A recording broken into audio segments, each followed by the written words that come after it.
From the Library of Congress in Washington, D.C.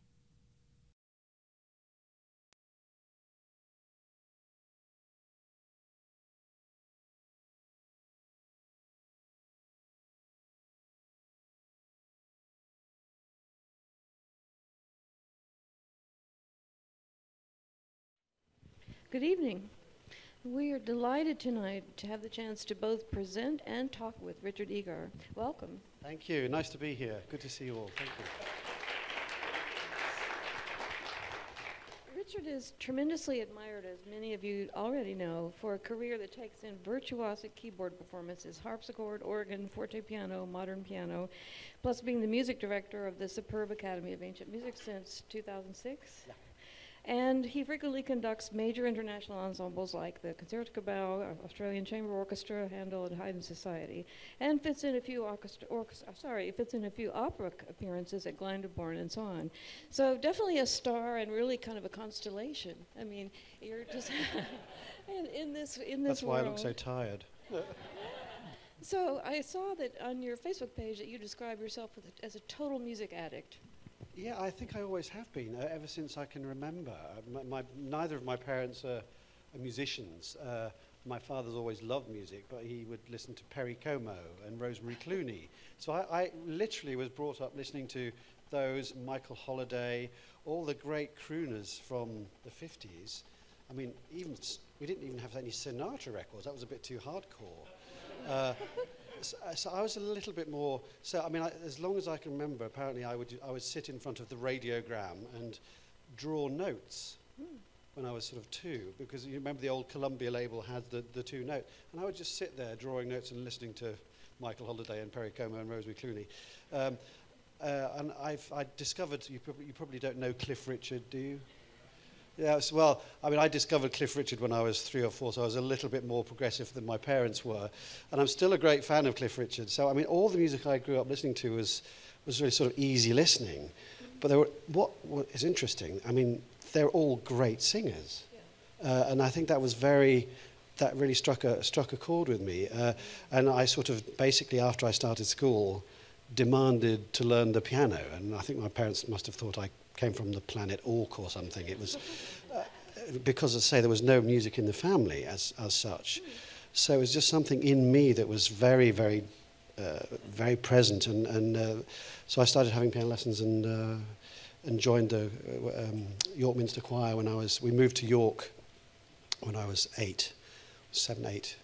It'd be 8. Because my father worked on the railways. He was in charge of the payroll for the Eastern District or something like that. So we moved to a big railway city, which York is. And my piano teacher in the little village outside York that we lived in, I was at school in the village for a year and had lessons with this wonderful teacher who suggested that I should go and audition for the York Minster Choir, having never sung a note in anger particularly, and I got in. And that's the first time I really sort of was exposed to, if you like, classical music. I've been playing stuff on the piano, but that was kind of when my gears shifted towards, but there was never a question of doing anything else, really. And you had said that you performed 9 services a week, but didn't repeat anything. No, I mean, a year. No, within the calendar year, we would sing a different anthem at every service. And that's amazing if you have a sort of musical spark to process and take part in that much music per week was absolutely extraordinary. And but so just by taking part with all that music and everything from Palestrina and Tallis to Stravinsky, we would do bits of the Stravinsky Mass occasionally in the service. And the latest English church music written by Herbert Howells in the 70s. So it was just incredible, an incredible training, and it's a really, really special training, that whole cathedral choristership, and I'm incredibly grateful because it provided an incredible foundation for my musical ears. I understood how harmony worked by the time I was 10 or 11, just because I was involved with it and it was around me all the time. So it was just seemed perfectly natural to me. So that was a fantastic way to start. Very sophisticated education. We had is it the Temple Church in London, the round one from when we had their boy choir with the men's choir here, and it was amazing how these young guys were so very sophisticated in their grasp of the music. They did Nico Muhly, actually, a piece by him. No, I mean it is, you know, you're just thrown into it, at the deep end. You know, you go and then you just start and you do it. Yes, it's a fabulous training. It's a very old. It's a very old tradition. It's hundreds of years old. And then after, I was going to ask you. You always read in people's bios and learn about what they did. What is an organ scholar at Cambridge? So the whole collegiate system in Cambridge. Is it the same at Harvard? I don't know how it works over here. But Cambridge University is made up of different colleges. So probably the most famous is King's College Cambridge, and then you have St John's, and most colleges have a chapel and therefore a choir and an organ scholar, either an organist, choir master, such as happens at King's and John's. Stephen Cleobury is the organist and choir master, so he plays the organ, but most of the time he conducts the choir, and has as his assistant or assistants one or two organ scholars, and it's usually staggered. The course is 3 years, so there'll be an organ scholar in year 1 and then year 3, so it's a sort of overlapping cycle. Some colleges don't have a music director, and the organ scholar is appointed to run the whole music in the chapel. I was at Clare College, which is next door to King's. It was much better, by the way. No. And we had a music director called Tim Brown. So when I went, I had a senior organ scholar who was in the 3rd year, and I played the organ for the services. Sometimes I conducted if Tim was away, either the senior organ scholar or I would conduct the choir. So it was just another step on that whole musical ladder and training. And the great thing about Cambridge particularly, it happens at Oxford as well, but I think more so at Cambridge, that the student music making was at an exceptionally high level. The instrumental standard at Cambridge, not just the music scholars, but people studying the sciences or whatever, the instrumental level was incredibly high, and people were just trying things and putting on concerts all over the place. So you could guarantee anywhere in Cambridge on any given day there'd be 4, 5, 6 different concerts put on by students, usually at a pretty high level. So it was a fantastic place to flex your muscles and try things. So by the time I was in my 2nd year, I started putting on Baroque concerts. Because I'm sure you'll maybe remember the last time I was here, I came with a certain Andrew Manzi, my great violinist colleague. He came to Clare in my 2nd year, and he wasn't interested in Baroque music at all. We were playing piano trios together, Fauré and Beethoven and whatever. And I said, well, because I'd already started playing with another colleague in my 1st year playing harpsichord. And I said, come on, play some Baroque violin. He said, I'm not interested, no, I'm not interested in that. So I just put his name on a poster, playing Brandenburg 4, and told him to go and get a Baroque bow from the music faculty, which he did, and he dropped it in the middle of the last movement because it wasn't quite used to it yet. But then he got the bug as well, and the rest is history. So, but it was that was the kind of place it was. It was very possible just to try stuff and put concerts on, especially if you were with the organ scholar and had sort of control over the chapel. You could just book it and put things on. It was really a fantastic time. I saw a comment. He said that he described you as a very bendy artist. That's B-E-N-D-Y, because you talked about the malleability and flexibility of lines. How you talked in your performances, you worked toward this and so on. I think that's something I've come more and more to believe in. I mean, the 20th century sort of started by verticalizing everything. Stravinsky started that. Think of the Rite of Spring. Everything suddenly, having been that way for hundreds of years, music started being concerned much more with rigidity and verticality, and that reflects itself in all sorts of things to do with performance. And the more I read and the more I think about music and music of the past and performance practice, the more clear to me it is that that is something which is absolutely a modern idea, a modern concept of rigidity and stiffness. We were looking at all these wonderful manuscripts and things today, and you just have to compare a beautiful old manuscript or even an old edition to a modern edition, and there's no comparison. The old ones are so beautiful, and they contain so much gesture and direction in just the way things are written out. Certainly in manuscript sources, that's true. And as a player of the harpsichord, which is, and I always say this is not just for you, it is the most unmusical thing on the planet. It does nothing. It is the ultimate machine that goes ping, if you're a Monty Python fan. That is literally all it does. You have no control over its dynamic. You have a little control over the attack of the note. Particularly if you're playing with quill plectra, which are a little bit more flexible. Mostly these days people use plastic. They claim it's more durable. That's a debatable point. But plastic is of course, it's a man-made substance. If you can imagine a bit of the spine of a feather, there is much more animal flexibility in that, although it's very little and it's very subtle.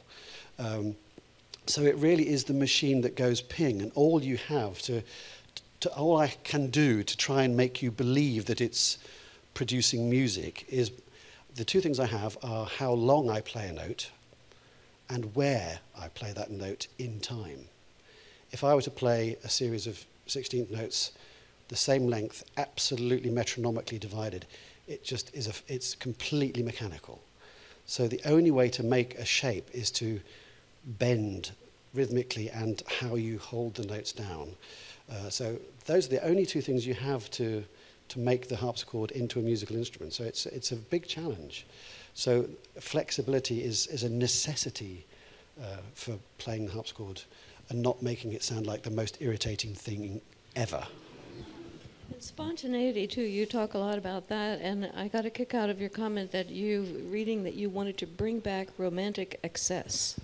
Well, we have these labels for music. You know, you say that music is romantic. You talk about romantic music, which I guess to most people would mean something starting around the 1820s, whatever. People describe Schubert a little bit as the first romantic. Quite frankly, I think these labels are really poisonous because, to me, Monteverdi and Bach and Handel and Castello are just as romantic as Rachmaninoff and Tchaikovsky. And in fact, it's more direct, the earlier the music, certainly in the 17th and 18th century, it's a more direct correlation to how we, as human beings, express ourselves with our emotions. I mean, the thing about Rachmaninoff or Tchaikovsky, you'll have a slow movement which lasts for 15 or 20 minutes, and that's really all it does for 15 or 20 minutes. Now, I'm sure you've driven on a motorway and somebody's cut you up. You've probably been driving along listening to some nice Tchaikovsky or Rachmaninoff on the radio, and then somebody will cut you up and you get very annoyed. So our emotions change very, very quickly, and Baroque music does that. It's very much a mirror of our emotions, and so that's why I love Baroque music in a way the most, because I find it very, very human in its. Something else about the further back you go, the dirtier it gets. Yes. Can you explain this a bit? Yeah. Again, there's a perception that we gained romantic excess. You go back to Baroque music and it's slightly squeaky clean, and classical music is a little bit dirtier, and then romantic music is a little bit more romantic, and then suddenly it all goes wrong with Mahler and Schoenberg, and then we start again with neoclassicism. But actually, historically speaking, if you look at and listen to old recordings or look at old sources for violin fingerings, for instance, the idea that portamento sliding around is an early 20th century excess and didn't happen before that is absolutely the wrong way round. In fact, vibrato comes in and becomes a sort of normal thing in the 20th century. But if you think about portamento, that idea of sliding around on a violin, or which comes from vocal art, if you look at fingerings going backwards, there is more portamento going backwards in history than less.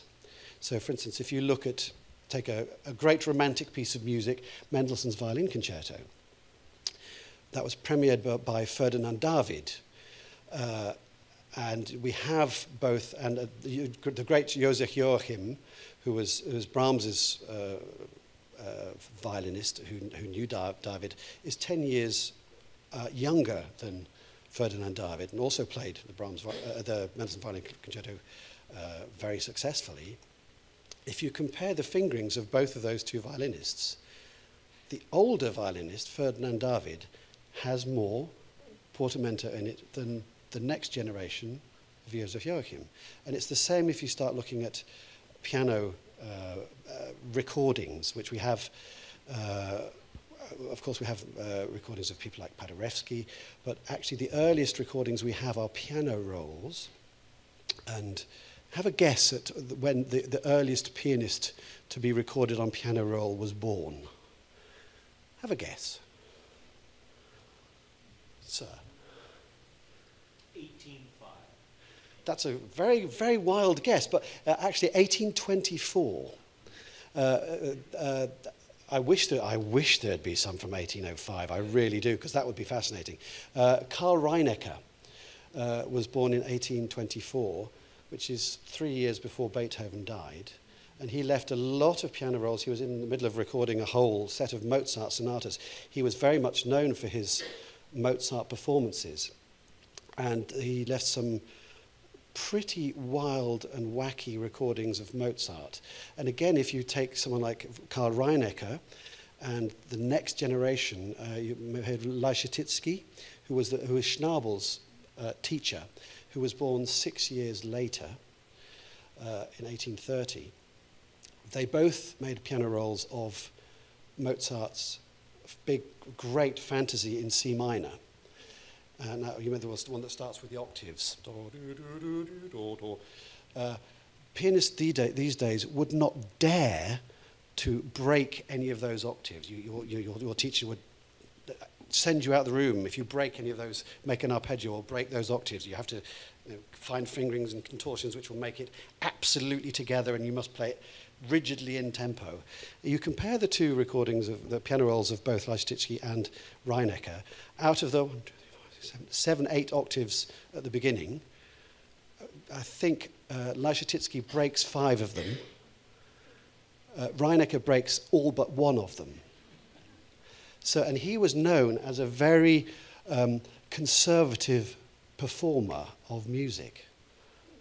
So the more I look into this stuff, there's a fantastic book, if you're interested, by Neil Perez da Costa, who's a great friend of mine. He's in Australia at Sydney. He's done lots of research into this. And the book is called Off the Record, and he looks at all it very, very dispassionately, takes all this bits of information. So again, the trend going backwards is for more colour, for more expressivity. I mean, if we listen to that today, teachers would just walk out the room. Who's right? It's an interesting question. And what about rubato? We were talking a little bit about this earlier too, and especially since it's not really notated in these early scores like the ones you're looking at. How do you develop your sense of when to do these? It's by looking at the music and just sort of trying.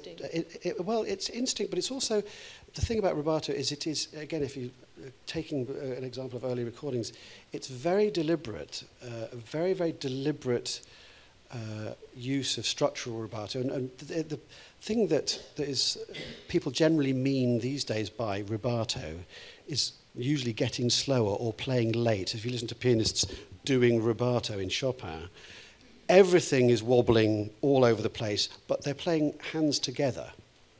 If you take a Chopin nocturne or something with a very expressive sort of cantabile right hand, the rubato of a modern player is the hands are very much linked together, and they will do a little bit of backwards, usually backwards rather than forwards. But if you listen to old pianists, and they do much more what both Chopin and Mozart describe as keeping the left hand, usually the phrase is playing in strict tempo, where the right hand goes around the left hand. Now, again, if you read Neil's book, what a 17th, 18th and 19th century musician meant by playing in strict tempo is not what we mean as post-Stravinsky postmodern musicians as playing in strict tempo, which means basically metronomic. So it's a fascinating area of study, and I think this kind of thing is coming much more into the area of performance practice these days, which is great. And the more I read and try and find out about this stuff, the more, in a way, the more permission it seems to give me to be expressive and to push the boundaries of expressivity, because, again, I don't find Monteverdi any less passionate or expressive than Rachmaninoff. It's just a different style of music, and there are different ways of creating that expressivity. So we have this quintessentially English program. Maybe we could talk a little bit about some of the pieces on the program and the Fitzwilliam Virginal book, how that came into being. It's very big. It was collected by Tregian, and it's a massive compendium of very, very many composers. A substantial amount of William Byrd, who's perhaps one of the great keyboard players and composers of the 16th and early 17th century. Lots of Dr. John Bull, which is, I don't know whether you know John Bull's music. It's a little bit strange. I'm not sure I'm a great fan of Dr. John Bull, but everybody in the 16th and 17th century seemed to be, and he has this incredibly difficult music in the Fitzwilliam Virginal book. One of the sad things about today, I've just been seeing all these wonderful first editions and manuscripts that you have here, and I've been like a schoolboy in a candy shop today. It's been absolutely wonderful. There is still not available a decent edition of the Fitzwilliam Virginal book. The one that was published at the turn of the 20th century in 1902, 1903 is full of errors, and there's been nothing since. You cannot buy a facsimile. There's no facsimile online. So please, if anybody can do anything about that, I'd be very, very grateful, because it contains some of the most incredible music from that period. Would this music have been for small gatherings at the court, or just private edification? Probably different things. I mean, there are different types of music in the book.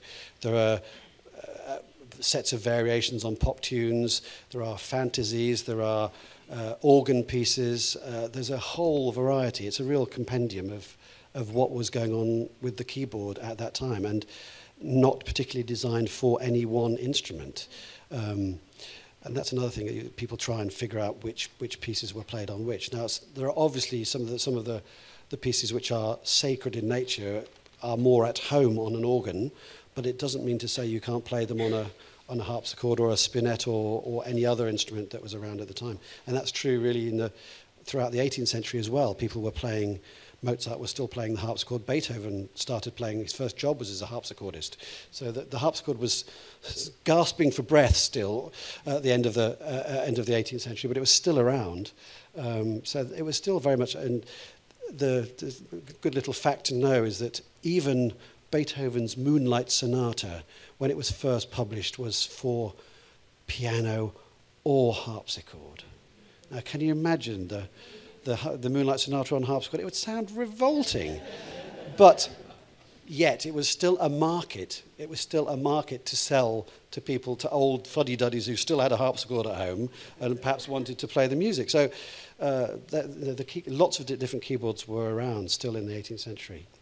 So the term virginal, is that a variety of plucked instruments? It's basically to be precise, it's the English version of what was known in Belgium as a muselaar. It's a sort of like a double briefcase-sized, long, oblong instrument, which is plucked more or less in the middle. And it's a little bit like now, because you drive on the right, don't you? Well, we drive on the left. I don't know whether you know this. We drive on the right side, actually. But never mind, we won't go into that. But we had the same thing with the virginals from Holland, from Belgium and from England. They just had the keyboards on slightly different sides of the middle. But it's a very particular kind of quite tubular sound. It's very pleasant for about 5 minutes. But then it's a little, I find it a little, it just sort of does one thing, and the sound shape of the note decays quite even more than the harpsichord. It's a little sort of drier and more tubular than a harpsichord even. And the action is not as reliable as a harpsichord because of the nature of where it's being plucked more in the middle, and that causes all sorts of trouble with regulation. There are many sources from the time in the late 16th and 17th century that say that the action was really bad, and it made a sound like little pigs grunting.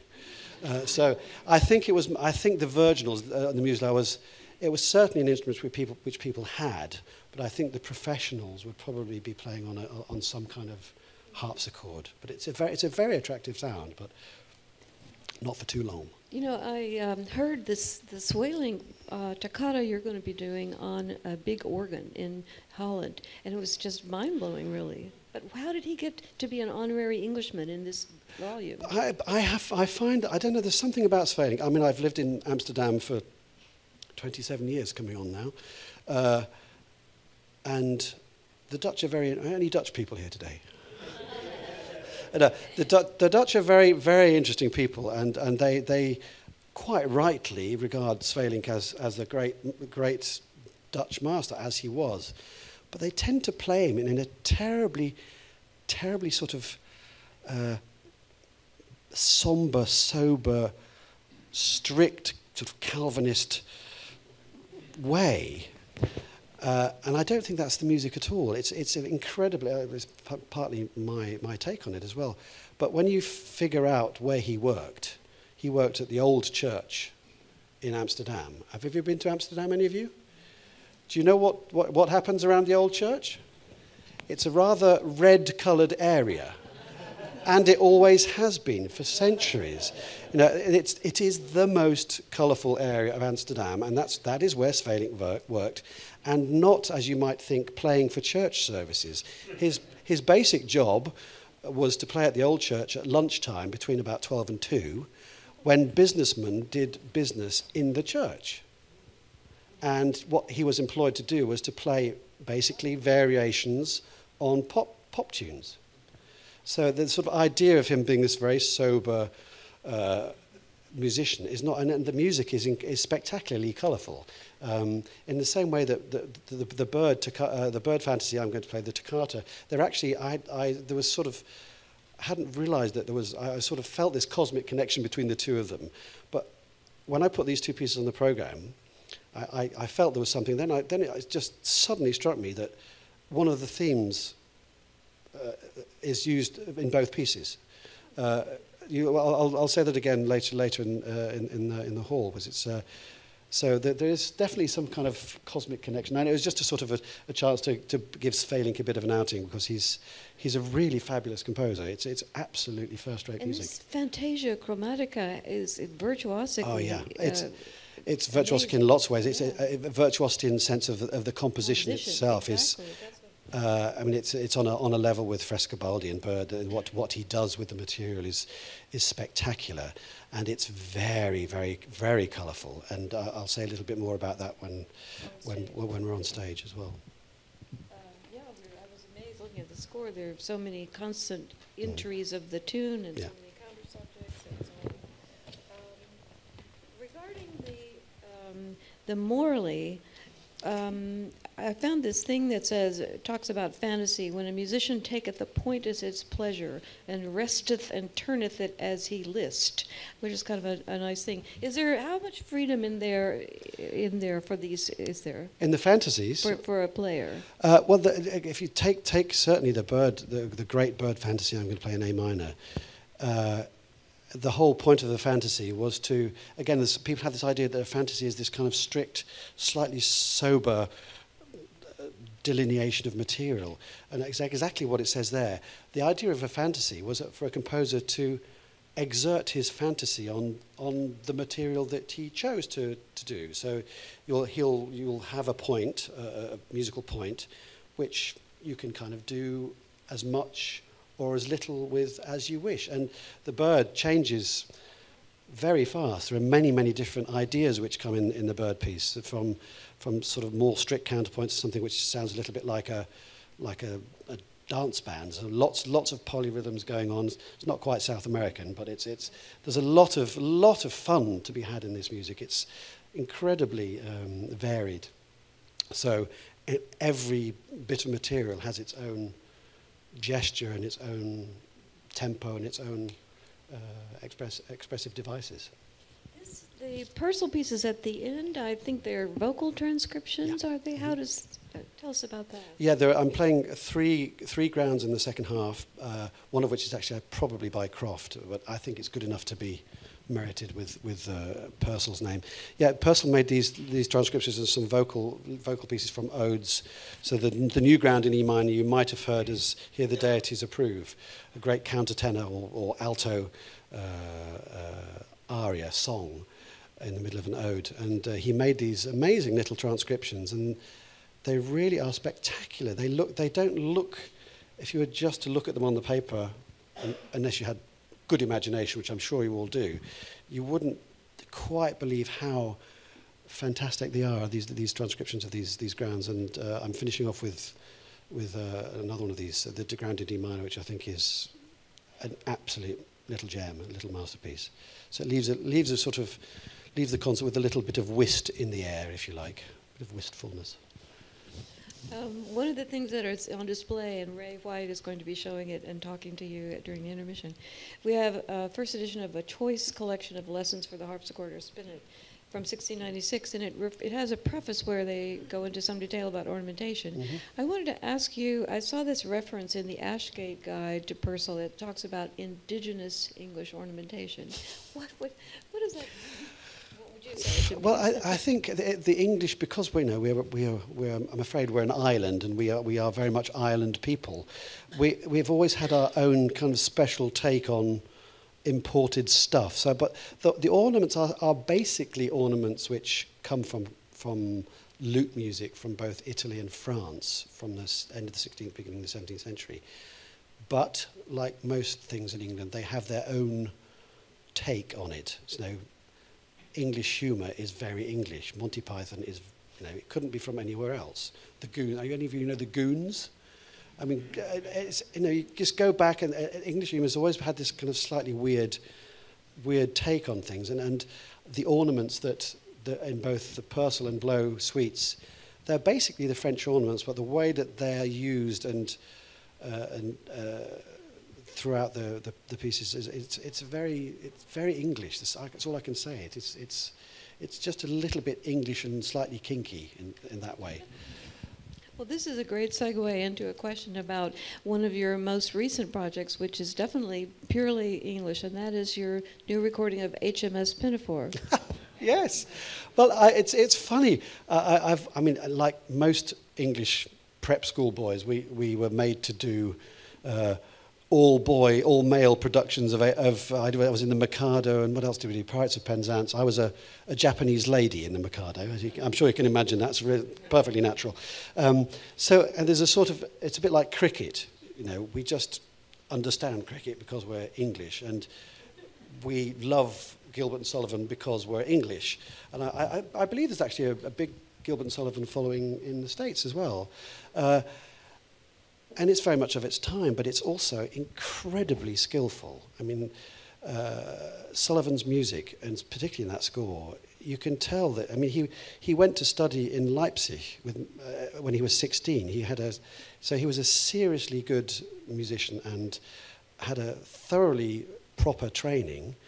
And when you look at the score, it's just full of wonderful orchestration, which he's got directly from his knowledge and love of Mozart operas, and it's just jolly good fun. And it came about because we were sitting around during the recording. We made the recording of the John Passion with the Henry Vainch music, and we were sitting around after the recording with a very large couple of bottles of wine, and we just looked at the cast that we'd had, and someone said, it wasn't me, it was either the producer or our orchestra manager, isn't that a great Gilbert and Sullivan cast?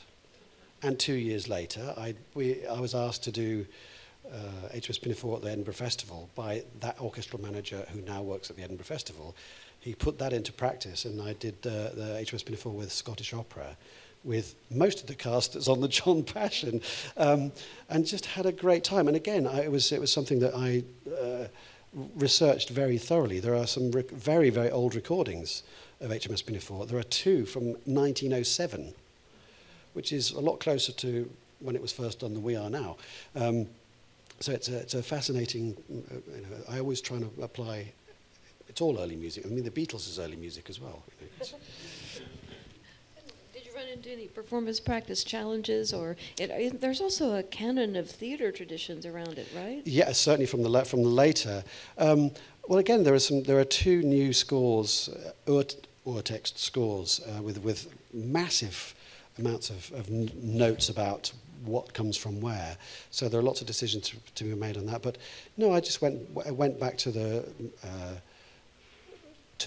I got the orchestra to start sliding around a lot, and was quite flexible in approach to tempo and just all those good things really. But it's fantastic music. It's absolutely wonderful music. What plans for other? I mean, you have so many blossoming projects. What else is coming up for you like this? I can't. I know what I'm doing next week, I think. This is a big tour, I should say, of what you're doing now. Montreal, New York, Washington. It's an intense week this week. So I've got to have another concert in Pittsburgh tomorrow, and then I stagger home or onto a plane, which will take, or two planes, which will take me home. So no, I mean it's, and what I love doing the big variety of things. I'm not the kind of musician who has ever wanted to be restricted to. People love to put you in a box. They love to say he's an early music specialist. So, but that's why I record Stokowski orchestral transcriptions and make a recording of HMS Pinafore, because then people go, oh. And I've always been like that. And Andrew was the same. Andrew Manzi was exactly the same. We sort of grew up that way. We weren't prepared to be put in a box, and we've always done other things. And Andrew is now, as you probably know, having a very successful career as a modern conductor, conducting a modern orchestra, conducting Vaughan Williams and Bruckner and Mahler 5 he just did. And he doesn't actually do any early music at all at the moment, and hasn't done since 2008 when he put his violin away. But neither of us have ever wanted to restrict ourselves to, because music is music. And basically there are two types of music, good music and bad music. And if it's good music, I'm interested in it. And I'm interested in some of the bad music actually as well. So I've always sort of been fascinated by music. That's why I say I am a music addict, and if something comes along and grabs my attention, then I will grab it and run with it.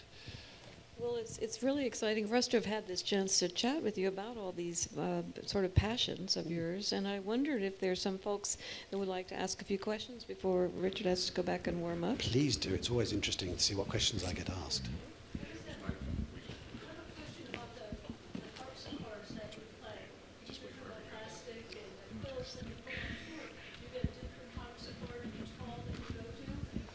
The question, if you didn't hear it, do I get a different harpsichord everywhere I go? The simple answer is yes. And actually, generally, particularly in the States, I've never had bad instruments. I've had some interestingly tuned instruments occasionally, but there is a great level of good instruments here. That's not the case all over the world. It's been slightly challenging. Getting some instruments in the Far East occasionally, because it's very new there. So I went to Bangkok for the first time this year, and there is one harpsichord in Bangkok which was bought not too long ago, in the last 4 or 5 years, but whoever bought it didn't really know what they were getting into when they bought it. So rather than having bought a very good modern copy of a historical instrument, they bought some sort of slightly dodgy something which was perhaps modelled on something in Soviet Russia in about 1958. So but that's fine, but they didn't know any better. So, but generally, the harpsichords here are really, really excellent. So I'm very, that's part of the job. And if you're an organist, you have the same thing. If you go to church and there's a different organ, you just get used to just getting on with it and dealing with what you're given, and that's also part of the fun. It's not always fun, but mostly fun. What do you consider to be interesting bad music? That's a good question now that I said that.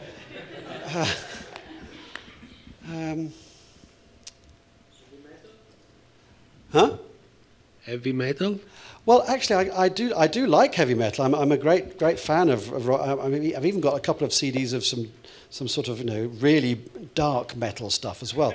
And a friend of mine, a very fine timpani player, brilliant timpani player, has a sort of not quite grunge, but has a really dark band called Plastic Noose. And I will listen to anything. I don't say I always understand it, but yeah. So it's a good question. I'll think about the bad music that I'm interested in. But I'm kind of interested in music. I will listen to anything, pretty much. So I have another question about ornamentation, personal expression of the performer, phrasing. Could you speak a little bit more about your approach versus others? Well, I think we talked about this earlier. Let's take Bach as an example. There's certainly quite a lot of people, even in the historical world, who frown on you if you ornament Bach. Because Bach it's all written down. You don't need to do any more. It's all perfect. Now, that is patently, for me at least, my understanding of that wouldn't happen. If you look at all the different sources, so we were looking at the French suites, for instance, today, there's no manuscript from Bach himself, but they're all copies made by pupils or sons, and all of these secondary sources have variants, different ornaments, different slurs. Now, that's a musicologist's nightmare, because it means they have to write pages and pages of critical commentary trying to figure out and make how they make the decisions of which one they take into an edition. For me, it's another example of the performer has a certain freedom, a responsibility of freedom given a text. So, and even Bach was an inveterate tinkerer, looking at something like the Matthew Passion. The first version, which I recorded, is very different from the version that most of you have probably heard. It's much more decorated, it's much more ornamented. So the idea of adding stuff was something that Bach was doing for himself anyway. And any performer at that time would naturally put their take on it. It's like any great jazz saxophone player playing a standard will have their own idea of how to decorate a melody. And any violinist in the Baroque or even the classical period would probably make his own decorations. There are reports of opera woodwind instruments, woodwind players at the beginning of the 19th century being criticized for still doing ornaments. So there's a Dussek sonata, the great sonata by one of my great heroes. Dussek is a great composer. Beginning of a sonata for Ferdinand, the death of Ferdinand of Prussia, where it just starts with a left-hand bunch of notes, and he has to write at the beginning just very simple low notes in quarter notes. He had to write at the beginning of the score, and this is 1807, senza ornamenti, don't ornament. So that the whole practice of music making was imbued with personal ornamentation. So to say that you shouldn't ornament Bach is really, I think, nonsense. And it was just expected and part of being a performer. And you wouldn't necessarily do that if you're doing the B minor mass. If you've got something as complex as that, and everybody's sort of doing their own ornamentation, then of course that's slightly bonkers. But certainly when you're playing a keyboard piece or something where a solo performer is involved in bringing a piece like that, then it would have been expected that you would add your own layer of stuff on top of the foundation. So that was a long answer, wasn't it? I'm sorry about that. I had another Bach question, which is, what do you feel about playing Bach on the piano versus the harpsichord? And do you play him on the piano as well as the harpsichord? And which pieces sort of lend themselves to which instrument? I think it's sort of a little bit what I said earlier. Bach is great. Bach, the music for me doesn't change. I've played Bach on a synthesizer, and it's great fun. When I play Bach on a modern piano, the music doesn't change, but the tool has changed. It does different things. But I always, if I conduct a modern orchestra doing old music, what I do and why I'm absolutely committed to old instruments is that if you play Bach using an old harpsichord or an organ, it shows you so much about the color possibilities of the music.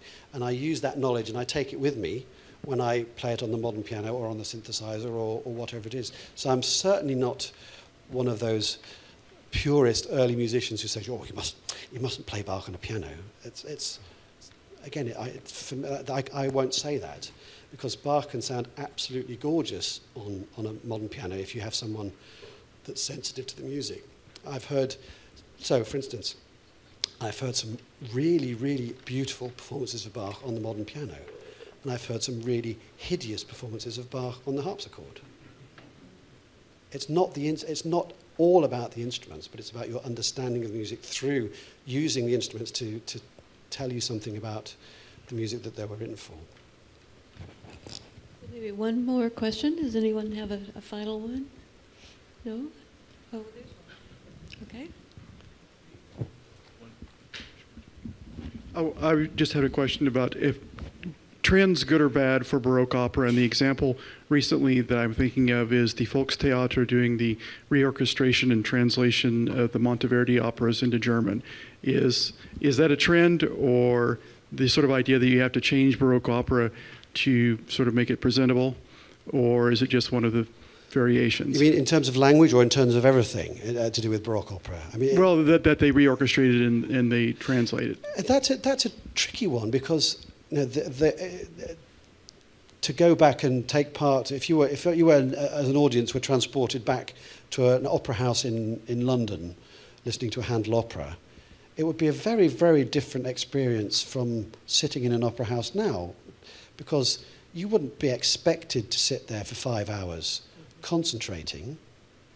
You could be doing all sorts of things in the boxes at the back, and it's a different experience. So you'd have to go to if it was a successful opera, you'd probably go and see it 4 or 5 times just to get to know it, and you'd go to listen to your favourite aria with your favourite singer, and once the singer had gone off, you'd be probably playing cards. So it's a very different thing, and translating an opera into a native language can be very helpful. Reorchestrations that's a different thing. I don't think that's necessary.